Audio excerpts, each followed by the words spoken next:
Hello, cette vidéo, elle est pour toi. Si tu te dis que trier, ranger, vider une habitation, en fait, c'est du luxe et que finalement, ce n'est pas spécialement fondamental. Eh bien, je vais te montrer que c'est pas complètement vrai. Il y a quand même une base qui est là parce que je vais te montrer les liens entre notre habitation et nos besoins fondamentaux. Je vais faire référence à la pyramide des besoins de Abraham Maslow. Et il nous montre en fait que pour assurer notre bien-être, finalement, il est indispensable de prendre soin de nos besoins humains et donc en fait de notre habitation. Du moins jusqu'à ce que cela ne devienne plus un sujet. Donc oui, à un moment, quand on a réglé pas mal de choses, en effet, la maison ne devient plus un sujet. Donc, je te présente ici ce fameux schéma, la pyramide de Maslow, avec les besoins fondamentaux. Donc lui, c'est une pyramide dans laquelle il a mis 5 besoins. Il va du plus élémentaire, puisque c'est le maintien de la vie, jusqu'au plus élevé, le besoin de réalisation de soi. Et il part du principe que tout être humain veut se réaliser et que pour cela, son environnement, donc sa maison, doit être favorable. Et selon cette pyramide, il est nécessaire de satisfaire le besoin qui est en fait à la base de la pyramide pour accéder aux besoins suivants. Mais moi, je vais quand même te montrer que ça me paraît intéressant de regarder cette pyramide dans les deux sens. Parce que oui, on a envie de la monter, mais par contre, on pourrait à un moment, en fonction de plein de conséquences qui nous arrivent, on pourrait dégringoler. Et si on ne s'en rend pas compte, eh bien justement, il faut connaître les différents principes et les différents stades pour éviter de dégringoler et de se retrouver tout en bas. Parce que tout en bas, je vais quand même te parler brièvement, voilà, des personnes qui se retrouvent sans domicile et aussi de certains malades qu'on appelle le syndrome avec le syndrome de Diogène. Donc tu vas quand même voir qu'il y a plein d'éléments intéressants, importants, et donc je t'invite à écouter jusqu'au bout. Globalement, dans les besoins humains, moi en fait, donc il en a mis 5, moi je les ai mis en fait essentiellement en deux catégories, parce que la troisième, je trouve qu'elle est hors catégorie. Je t'explique. Les besoins numéro un et 2 que l'on va voir directement après ensemble, sont finalement des besoins de base.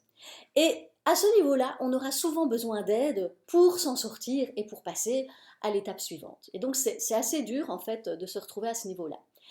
Par contre, les besoins 3 et 4, selon moi, c'est là en fait où tout se passe. C'est là où il y a un genre de pivot et c'est là où toi, tu vas pouvoir agir directement.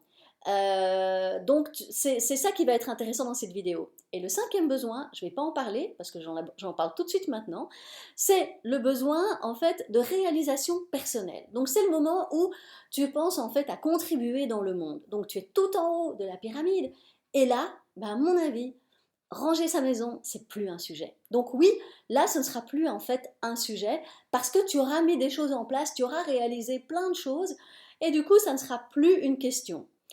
Mais par contre, on va revoir les 4 autres qui peuvent être vraiment intéressants. On y va.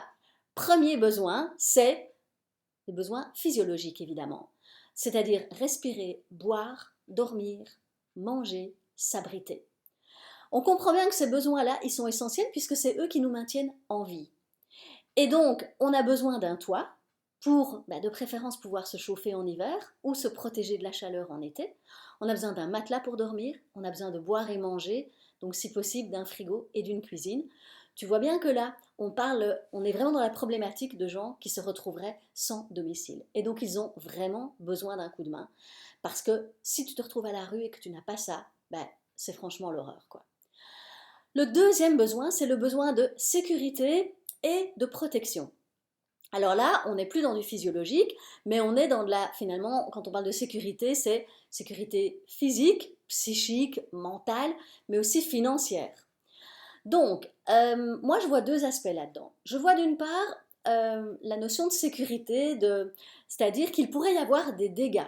C'est-à-dire, imaginons qu'il y ait une tempête, qu'il y ait un problème avec le toit, qu'il y ait un dégât des eaux, qu'il y ait un incendie ou qu'il y ait un cambriolage, ça veut dire qu'il y aura des dégâts. Et à ce moment-là, la sécurité n'est plus assurée ou la protection n'est plus assurée.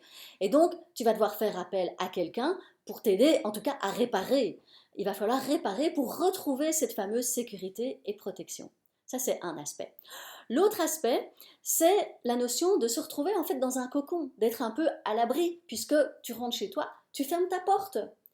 Oui, mais là, j'ai envie de te parler en quelques mots du syndrome de Diogène, qui est vraiment une maladie que je ne connaissais pas et que j'ai découverte dans le cadre de ma formation de home organizing. Ce sont des personnes qui arrivent au final à tellement rester chez elles qu'elles ne vont plus du tout sortir. Mais ça veut dire qu'elles ne vont plus sortir leur poubelle, elles ne pourront peut-être même plus évacuer le bâtiment en cas de danger, donc carrément en cas d'incendie. Même les pompiers auront du mal à rentrer dans la maison. Donc c'est vraiment quelque chose qui est à un stade vraiment important. Et ça peut être aussi des personnes qui finalement ne vont plus prendre soin d'elles, donc qui ne vont plus se laver, même si elles ont une salle de bain en fait à disposition. Ce sont des endroits, si tu regardes un petit peu, ce sont vraiment des endroits qui deviennent en fait sales, et donc il y a un problème de salubrité. Donc quand on parle de sécurité et de protection, ben moi j'ai envie de l'assimiler à un endroit qui sera en fait salubre. Donc tu vois que ça, ce sont vraiment des contextes très compliqués, très difficiles, dont il est difficile de s'en sortir tout seul, quoi. Ça, c'était pour le un et les deux premiers besoins. Maintenant, passons au 3 et au 4. Le troisième besoin, c'est le besoin de relations sociales. Alors bien sûr que c'est intéressant et important d'avoir des amis, d'être en lien avec d'autres personnes. Et donc toi, tu vas peut-être me dire, oui, mais moi ça va, j'ai des amis et donc tout va bien, quoi, je vois pas de problème là. Alors, je vais te poser un petit peu des questions parce qu'il peut y avoir des indicateurs pour se dire, il y a peut-être quelque chose à aller regarder. Imagine que, au final, en fait, il y a à peu près personne qui vient chez toi. Pour plein de raisons. Soit parce que tu vas dire oui, moi j'ai pas assez de place, ou parce que tu veux pas montrer en fait ton désordre, mais tu ne le diras pas. Mais tu vas t'arranger en fait pour que personne ne vienne chez toi. Ou si quelqu'un vient chez toi, moi je me souviens un peu du cas, c'est tu vas plutôt laisser la personne voilà, dans le hall d'entrée. Tu n'as pas tellement envie de faire rentrer la personne chez toi pour plein de raisons. J'y reviendrai après. Mais en tout cas, tu n'as pas envie, donc peu de personnes viennent chez toi. L'autre chose, c'est que peut-être, en fait, tu sors tout le temps. Donc, tu n'es presque pas chez toi. Mais là, ça vaut la peine de regarder est-ce qu'il n'y aurait pas un peu une fuite. Parce que ça peut être fuir la réalité qu'en fait, il y a du désordre, il y a de l'encombrement, tu ne prends pas soin finalement de ton chez toi. Et une des excuses, en ayant toutes ces activités, c'est se dire oui, mais en fait, moi, j'ai pas le temps de m'occuper chez moi. Ah, c'est une bonne excuse, ça, en fait, pour ne pas prendre soin de ta maison. Donc, tu vois quand même qu'il peut y avoir des liens dans les relations avec les autres et ton habitation. Concrètement, moi, j'ai été parfois avec des périodes de ma vie où j'avais plein d'activités extérieures, mais du coup, je délaissais en fait mon intérieur, mais sans m'en rendre vraiment compte en fait. Moi, je trouvais ça chouette hein, d'être occupée et tout, sauf que, qu'est-ce qui se passait? Il y avait une accumulation, par exemple, de linge sale, et tout à coup, je me disais, ah, faut que je m'occupe un peu du linge sale, ou de la poussière. Je me disais, ah, ben, faut que je fasse un peu de ménage. Ou encore, je ne rangeais peut-être pas complètement les choses que je ramenais, ou si j'avais fait une course, ou un habit que j'avais acheté, si je ne le rangeais pas, il pouvait traîner à un moment quand même dans mon couloir, quoi. Donc, il y a vraiment une accumulation qui peut se faire de là. Et je trouve que la question à te poser aussi, c'est qu'est-ce que tu fais comme choix par rapport à ce qui est proposé à l'extérieur, puisqu'on est dans le domaine des relations sociales. Donc, quels sont les choix? Et là, peut-être qu'il faut apprendre soit à dire non à certaines choses qui sont proposées par l'extérieur, et peut-être oser dire oui pour que certaines personnes viennent quand même chez toi et se dire qu'est-ce que je suis OK finalement de montrer de moi. Parce qu'il y a aussi ça, parfois on ne veut pas trop montrer des choses de soi en étant tout le temps à l'extérieur et en ne faisant pas entrer les gens chez nous. Donc il y a quand même quelque chose d'intéressant qui peut se jouer là. En tout cas, quelque part, je l'ai ressenti, je l'ai vécu et je trouve que ça peut être intéressant d'aller regarder plus loin avec les propositions que je t'ai faites.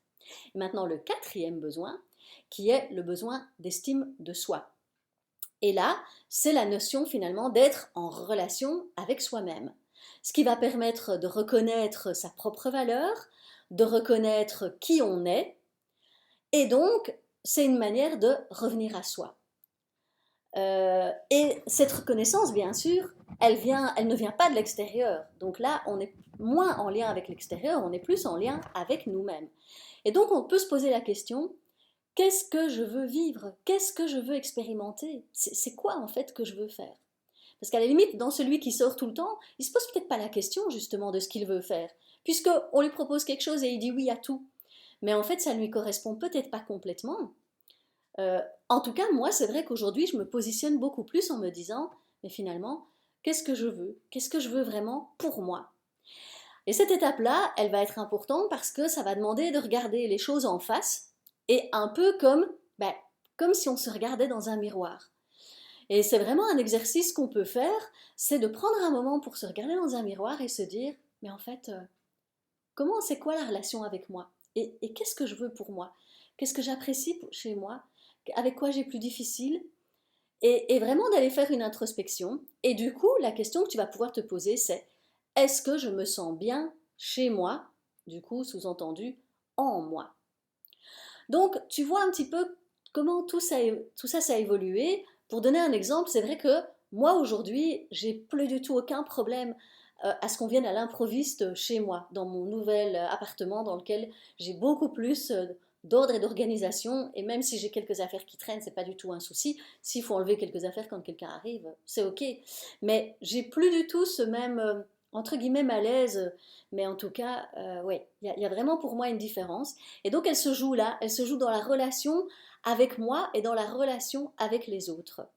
Donc finalement, si je peux résumer, pour moi, il y a vraiment le point clé, c'est d'une part un retour à soi, donc un vrai retour à soi, à son être, pour avoir une vraie estime de nous-mêmes, et puis une ouverture en fait aux autres, pour s'ouvrir vers l'extérieur. Et tout cela, au final, s'il y a un mot-clé qui résume ça, eh bien c'est choisir. Parce qu'à un moment, ça va être se choisir pour revenir à soi, mais aussi choisir. Ce qui est complètement logique, puisqu'avec le désordre, il y a souvent du lien avec l'accumulation. Et l'accumulation, eh bien, c'est généralement ne pas choisir et donc tout garder. Donc là, j'ai envie de dire, on boucle la boucle, c'est un peu normal. Finalement, c'est revenir à soi, faire des choix et puis être aussi en relation avec l'extérieur. Et du coup, être beaucoup plus à l'aise pour gérer ça. Et ne pas se cacher derrière une habitation encombrée, derrière des choses qui ne nous ressemblent pas. Enfin, c'est vraiment être de plus en plus soi et se montrer de plus en plus comme on est aussi à l'extérieur. Voilà, j'espère que cette vidéo t'aura amené des tas d'éclaircissements sur cette notion d'habitat et de besoins quand même qui sont vraiment humains et fondamentaux pour l'être humain. Si tu as des questions, n'hésite pas à me les mettre en commentaire et n'hésite pas à t'abonner ou à mettre un pouce si tu as aimé cette vidéo, ça me fera plaisir et tu pourras comme ça suivre les prochaines vidéos. Je te dis à bientôt, bye!